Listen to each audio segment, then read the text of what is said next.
तो yes guys, CA Mohit Arora this side from unique academy for commerce. आज हम लोगों के साथ बनी हुई है भारत की जानी मानी अभिनेत्री अनुष्का शर्मा। इन्होंने सन 2010 में अपने करियर की शुरुआत करी थी बैंड बाजा बारात के साथ। उसके बाद उन्होंने अपने जीवन में काफ़ी बढ़िया पिक्चरें करी, जैसे कि आपने उनकी सुल्तान देखी होगी, आपने रब ने बना दी जोड़ी देखी होगी, आपने पीके देखी होगी। फिर कुछ समय के बाद उनका विवाह हुआ, करियर में पिक्चरें कम मिलने लगी, थोड़ा सा डाउनफॉल शुरू हुआ और उन्होंने सोचा क्यों ना सीएमए किया जाए।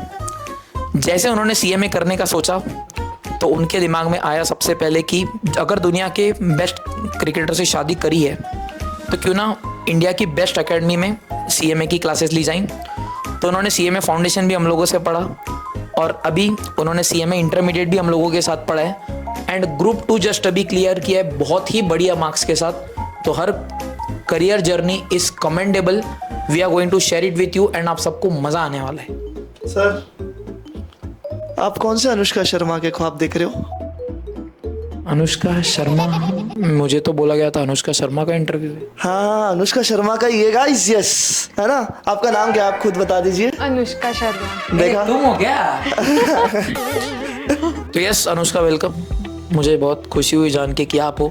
मैं वही बोला यार कि कैसा हो, नीम करोली बाबा के सत्संग के बाद सीधा यहाँ पे। ठीक है, तो जोक्स को साइड में रखते हैं। तो लेकिन सबसे पहले बहुत बढ़िया स्कोर रहा। आप हो कहाँ से वैसे? बिहार, सीतामढ़ी बिहार। सीतामढ़ी बिहार से हो? तो सीतामढ़ी कहाँ पड़ा?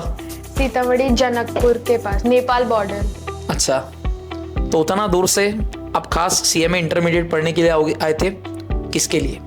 यूनिक के लिए। हाँ ठीक है, हाँ करेक्ट। ठीक है, तो ये सबसे पहले उन्होंने दिसंबर में, आई थिंक दिसंबर 23 में आपने फाउंडेशन दिया था। जून 2024 में she gave the first group, pass with flying colours. दिसंबर 24 में she gave the second group, pass with flying colours. और मार्क्स इतने बढ़िया आए ना बेटा, मतलब दिल आपको खुश हो जाएगा। कितना आपका टोटल ग्रुप 2 में स्कोर क्या है? ग्रुप 2 में 308 308 का स्कोर आया है।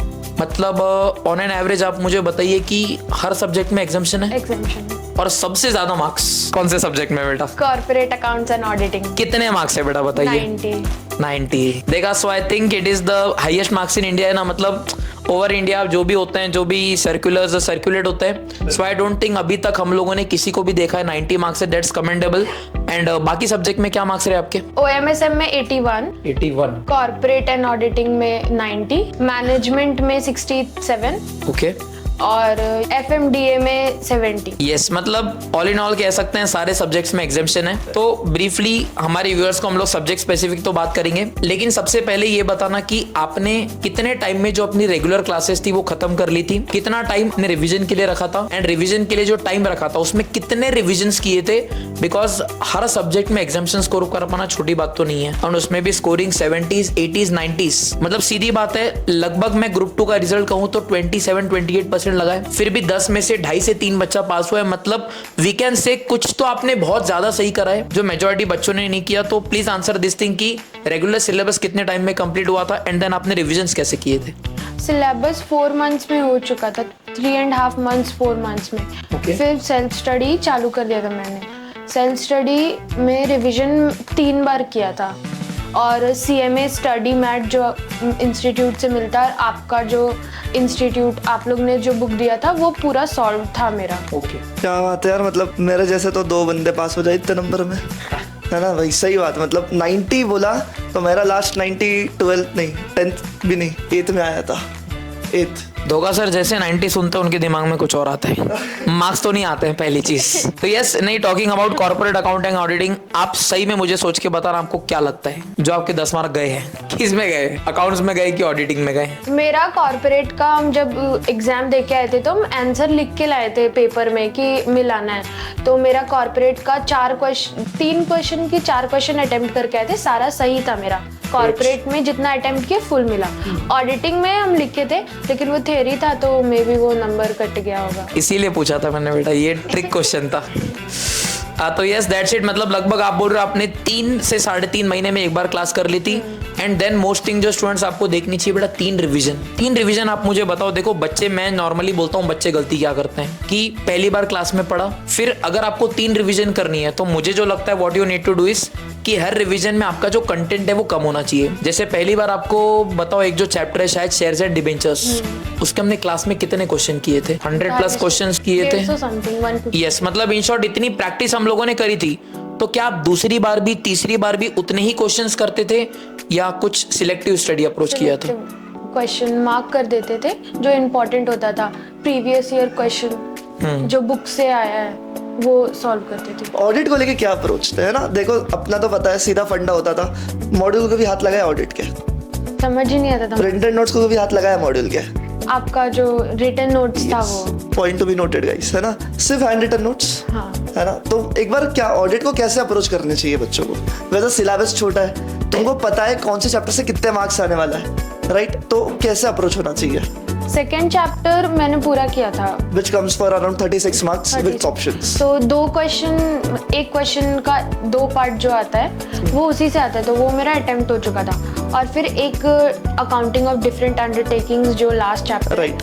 वो किया था। बस वो 2 चैप्टर करके गई थी और ऑडिट का सारा अटेम्प्ट करके आया था। हाँ, मतलब अपना भी क्लास में बच्चों को यही कहना होता है कि वैसे ऑडिट में है 3 चैप्टर्स, बट देखा जाए तो वो 3 चैप्टर्स में से 2 चैप्टर्स अगर तुम कर लेते हो तो 50 मार्क्स का ऑडिट तुम लिख पाते हो, है ना। एक chapter which is very huge which comes for only 7 marks, उसको इतना आपने फोकस नहीं दिया था, राइट? उसके सिर्फ एमसीक्यूज करके गए थे। हाँ, जो इंस्टीट्यूट के एमसीक्यू बैंक है वो अपन ने क्लास में वगैरह सॉल्व की थी उसी के थ्रू, है ना। तो दैट्स द बेस्ट अप्रोच जो मुझे लगता है ऑडिट के लिए, कि 2 चैप्टर्स एकदम अच्छे से कर लो, दैट इज सफिशिएंट। हाँ, नहीं तो मुझे एक्चुअली ये पूछना था कि एक बोला जाता है कि सीएमए इंटर के लेवल पे ना पेपर्स बहुत ज्यादा प्रिडिक्टेबल होते हैं। आपने भी आई एम श्योर देखा होगा, हम लोगों ने इतने क्वेश्चंस किए थे तो क्लास में तो लगता होगा ना यार ये इतने क्वेश्चंस क्यों करवा रहे हैं। तो क्या बाद में उसका फायदा हुआ या नहीं हुआ? हुआ था, उसका फायदा हुआ था। एंड अनदर थिंग, जब आपने पेपर अटेम्प्ट किया तो पेपर में आपकी अप्रोच क्या होती थी? आप पहले प्रैक्टिकल वाले क्वेश्चंस, मतलब पहले आप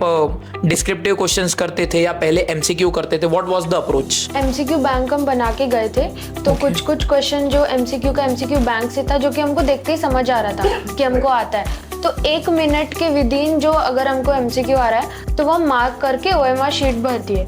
उसके बाद फिर प्रैक्टिकल क्वेश्चंस जब वो हो गया फिर एमसीक्यू, क्योंकि अगर एमसीक्यू आ रहा है तो वो 1 मिनट के विदिन हो जाता है। And major questions you are saying from MCQ bank ही थे? हाँ, ठीक है, चलो बढ़िया, दैट्स इट ना। सर बच्चों का एक मतलब अभी जो अपने ग्रुप 1 के स्टूडेंट्स है ना, उनका सबसे बड़ा अभी मतलब वो एक प्रॉब्लम फेस कर रहे हैं कि क्लासेस ही मेरे हो रहे हैं 5:30 बजे तक के, है ना। 5:30 बजे तक के क्लासेस हो रहे हैं, घर पहुँचते पहुँचते 6 साढ़े 6 हो जा रहे हैं। तो फिर सेल्फ स्टडी कैसे करें, एनर्जी कैसे मेंटेन करें? तो यार मुझे एक बात बताना, क्या आप डेली की सेल्फ स्टडी रखते थे या नहीं, या क्लासेस के बाद ही सीधा पढ़ाई शुरू की?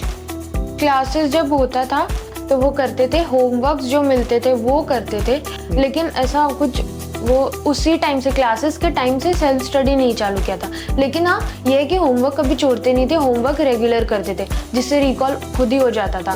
उसके बाद जब क्लास खत्म हुआ तब फिर 15-16 आवर्स का सेल्फ स्टडी वो कंपलसरी करते थे। वीक की पर डे? पर डे 15-16 घंटे इतने होते हैं? तो फिर सोते नहीं थे?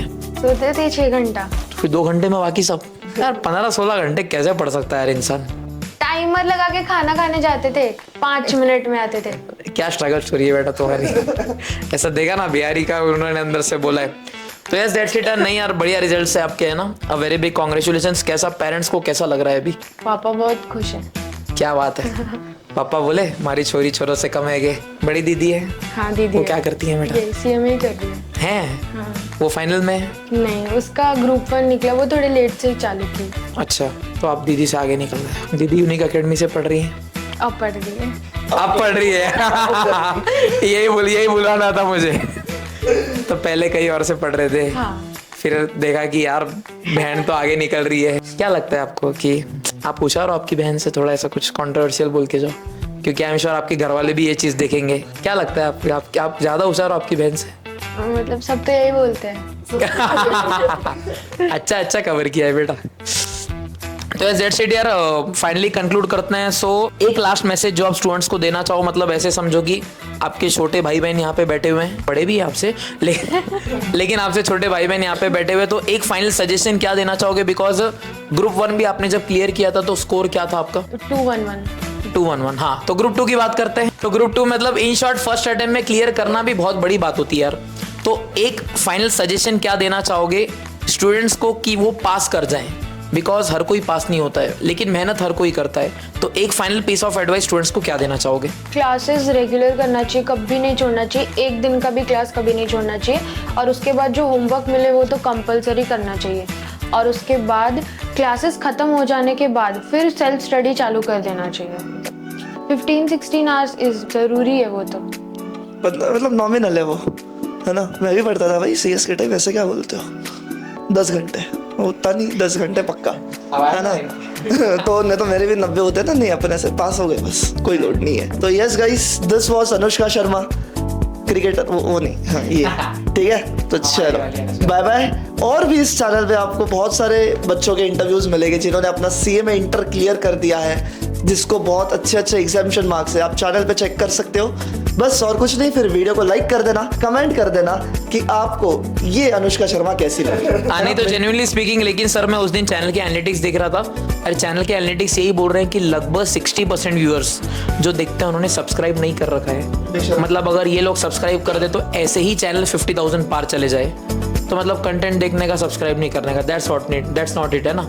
हम थोड़ी ना तुमसे समय रहना की तरह मेंबरशिप मांग रहे हैं. हमारा सब्सक्रिप्शन फ्री है, ठीक है. तो yes that's it. Thank you very much Anushka, है ना.